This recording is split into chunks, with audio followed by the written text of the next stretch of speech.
Well, welcome, and thanks for joining us. My name's Ron Cook. I'm the program director for the Entertainment Business Master of Science degree program. I'm really excited to be able to tell you a little bit about our degree program, which we affectionately refer to as EBMS. I thought a good way to attack this today would be to spend our time together answering the three questions I'm asked most often. The first and most obvious question is why? Why in the world would anybody in entertainment want a master's degree? Then I thought we'd spend a couple minutes talking about the what is it, specifically the questions I get all the time is, what's the difference between a Master of Science in Entertainment Business and a traditional MBA type of program? And then finally, I thought we'd wrap up with how we do it. What are the strategies and methods that we use in order to give a high quality education? Before we go there, however, I thought I would just preface this information by talking a little bit about what I like most about being at Full Sail University, and that's the people that I work with. Because working with a talented group of educators, the interesting thing about Full Sail is that they're not just teachers. They're people with what we affectionately refer to as a backstory, and that backstory always has some ties to the entertainment and media industries. And that's the one thing I love most about this place. Does anybody here like to go to concerts at all? Anybody? What's the one thing that would get in the way of you being able to go to as many concerts as you would like to go see? Too damn expensive. Exactly. Last concert I went to show the timing of this, went to see Justin Timberlake. Fortunately, was given tickets, but I heard that had I bought those same seats, it would have been about $250 a piece. Of course, by the time you have the requisite $12 beer, wine, whatever is your choice, and you pay for parking, you've just made an investment that's roughly the equivalent of a mortgage payment to go to a concert. So one of the things I love to do outside of Full Sail is to produce concerts. I still love to play in them. That's sort of a rush to get up on a stage and play music in front of a large audience. That's a lot of fun. Let me give you a little bit of a piece of advice, those of you aspiring concert promoters. You can either produce a concert or play in it, but don't try to do both because it's hard to yell at yourself when it's time to go on stage. Somebody has to be in charge. This is what it looks like when I'm working. Now let me clarify, not only is this not anything special here at this great university, it's something that lots of people do. Lots of people playing music, producing music, recording music, shooting full-length motion pictures everywhere. It's what makes Full Sail University awesome. We're here to talk about our degree program. Let's begin with the why. The first answer to the why is a very bad scenario. And that scenario goes like this. Right now in this great country of ours, there are millions and millions of people that are out of work, unemployed. And if you think I'm about to make a pitch that having a master's degree is going to solve that, I'm not. That's absolutely not true. But here would be my argument. If there are a limited number of jobs in entertainment and media or any industry, what I would argue is having a master's degree doesn't put you at the top of anybody's list, but I would argue it probably moves you up the list somewhat. It gives you a little bit of a competitive advantage. The other thing that's very important these days is that employers are telling us that business literacy is simply no longer optional. Employers these days don't want to hire somebody and train them for a year. They want to hire people that can walk in the door and perform right now, do meaningful work. They tell me things like, hey, Ron, don't send us someone that can't read a financial statement. Don't send us a graduate that can't assemble and execute effectively a marketing plan. Don't do that. They expect, if people are going to aspire to be senior leaders in an organization, they expect to have an advanced degree and these advanced skill sets that we teach. And finally, they tell me they're looking for entrepreneurial skills. And let me just define that briefly. It means a lot of things to a lot of people. Two things I think that employers are looking for with entrepreneurial skills, at least what they tell me. The first is this: when you join an organization and you're going to make business decisions using their money, employers want you to act like it's your money, like it's coming out of your own pocket.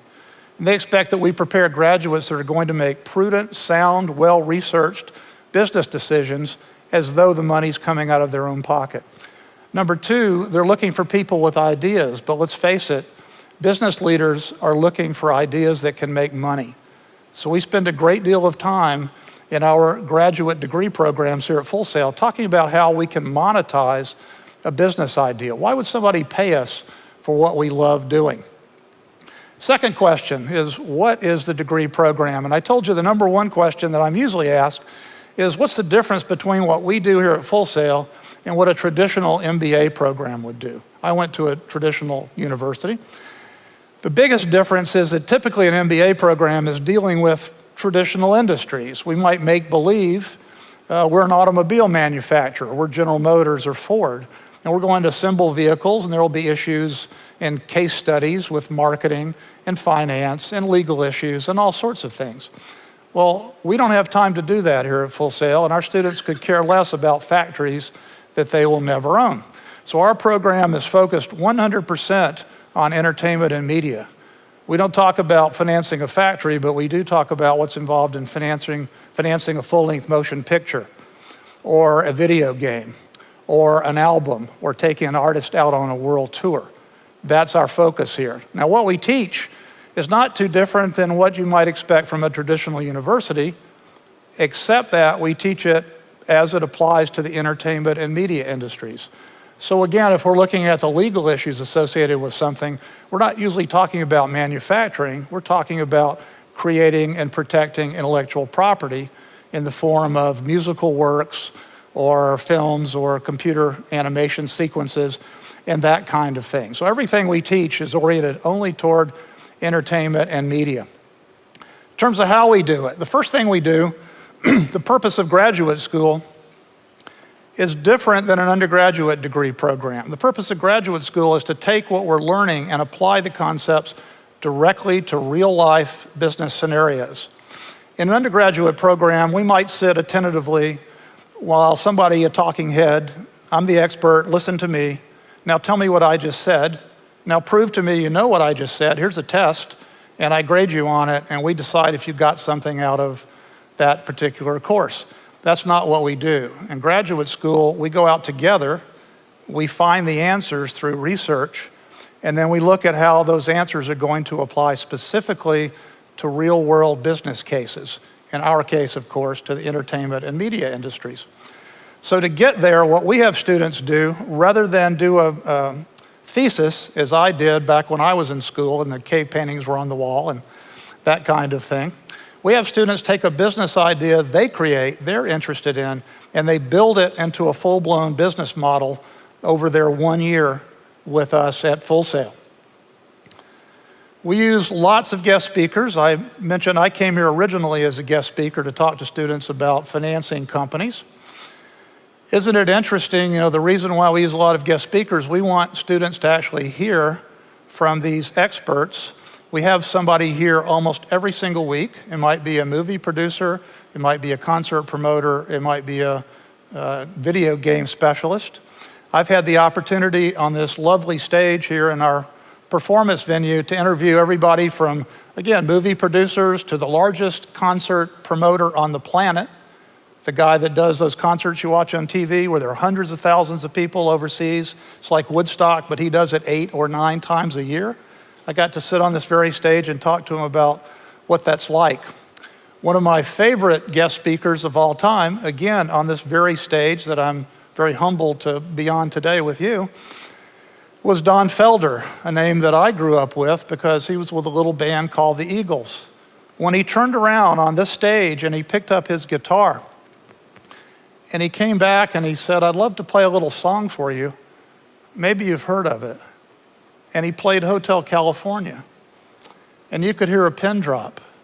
This was not a man that knows how to play Hotel California. This was the man that wrote the song, Hotel California, and made his livelihood doing it. Isn't it interesting? The thing that interests me most as an educator, I like to think I'm a pretty good educator. So let's say I'm on my A game. I could tell a student something 10 times, provide a world of examples, and do a really good job of explaining something. The instant a famous person walks in the door and says precisely the same thing, our students go, well, that's what I'm talking about, right there. Well, why is that? It's simple, it's because I'm an educator. Do I know what I'm talking about? Absolutely. Can I teach it? Sure I can. Have I lived it as my entire life? Not in a million years, but he has. And that's why we bring in lots and lots of guest speakers. And the final point I would make that we do here is sort of a duh.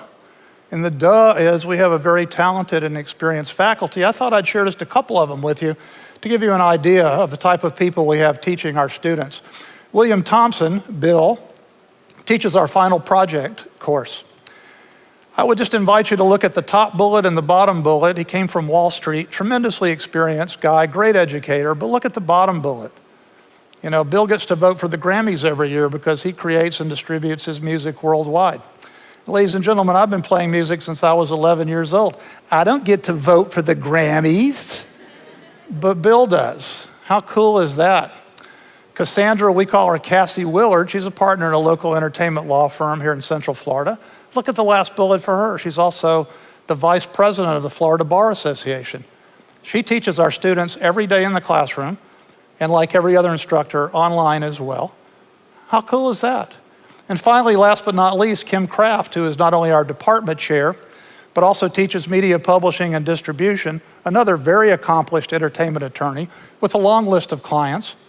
But look at the last entry for her. Several years ago, she won the VH1 Song of the Year competition with a composition that she wrote.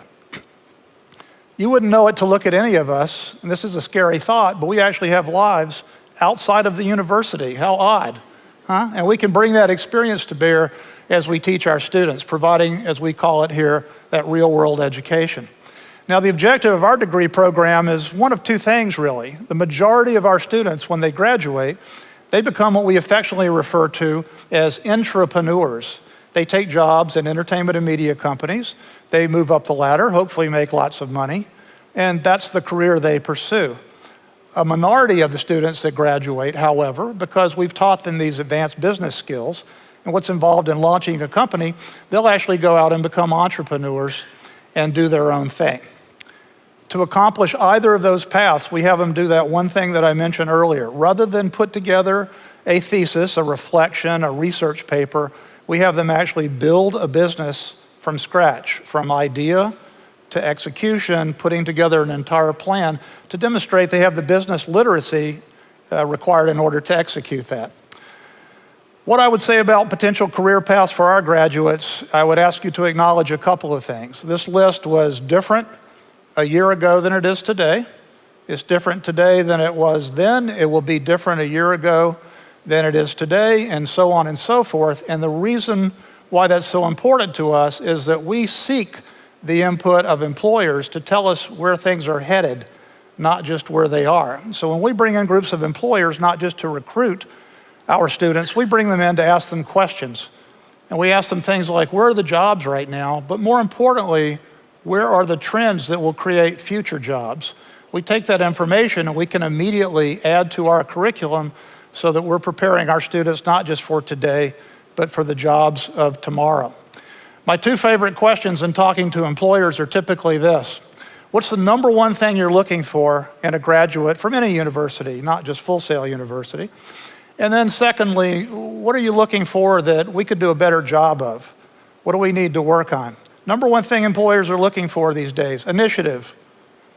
That came up time and time again. They want graduates that are there the first thing in the morning, that are the last to leave at night, that are demonstrating a hunger to learn everything they can about the company and move up in the ranks. That's the number one thing. When I say what don't you like, what they don't like are students that would be ill-prepared to communicate with people.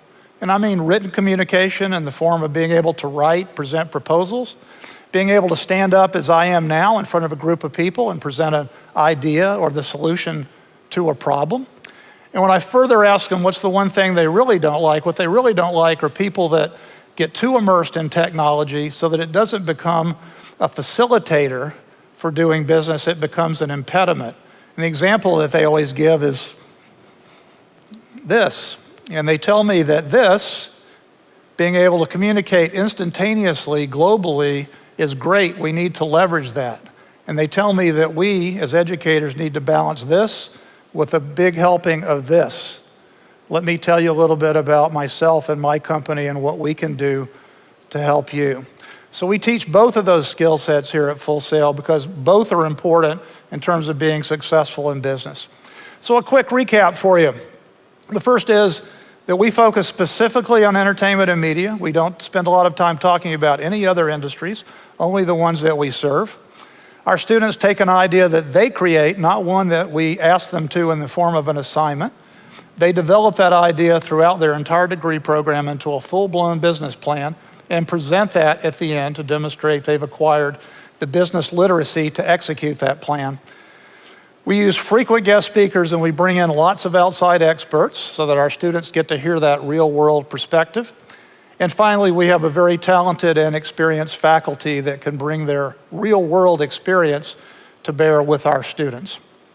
So thank you very much for allowing me to spend some time with you. I appreciate it. Thank you.